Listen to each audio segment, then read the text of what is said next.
Sir,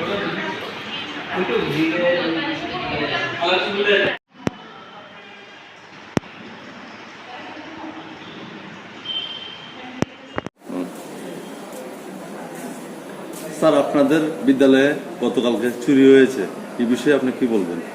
হ্যাঁ, আজকে সকালবেলা আমরা যখন 8:30টায় মর্নিংয়ের পরীক্ষা ছিল, 9টা থেকে তার আগে এসে দেখলাম মর্নিংয়ের দরজার তালাটা ভাঙা, এবং তারপর এজ ইউজুয়াল আমরা এভাবে দেখলাম 9টা রুমের তালা ভাঙা, এবং তারপর থানায় ইনফর্ম করি। থানায় ইনফর্ম করার পর ওনারা এসছেন। ওনাদের সাথে যখন ভেতরে ঢুকি, তারপর দেখলাম একে একে 35টা আলমারি ভাঙা, এবং ভেতরের কাগজপত্রগুলো ছড়িয়ে ছিটিয়ে আছে।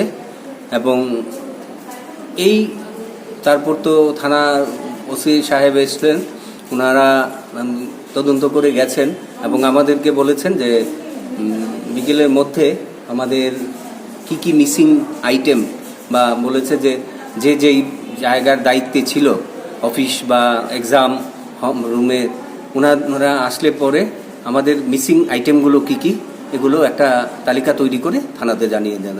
কাজটা চলছে, আমরা আর কিছুক্ষণের মধ্যেই সেটা থানায় জানিয়ে দেব। মূল্যবান কাগজপত্র অথবা টাকা পয়সা? এমনিতে আমাদের তেমন মূল্যবান কাগজপত্র আমরা দেখেছি, সার্ভিস বুক বা অন্যান্য কাগজপত্র তেমন যায়নি আমাদের। আর এমনিতে টাকা পয়সা তো খুব একটা ছিল না। যাই হোক, তবু আমরা দেখছি, আমরা সেটা পরবর্তীতে জানিয়ে দেবো। তালা কয়টা ভাঙছে? 9টা। আলমারি ভেঙেছে 35টা। আপনাদের বিদ্যালয়ের নাম?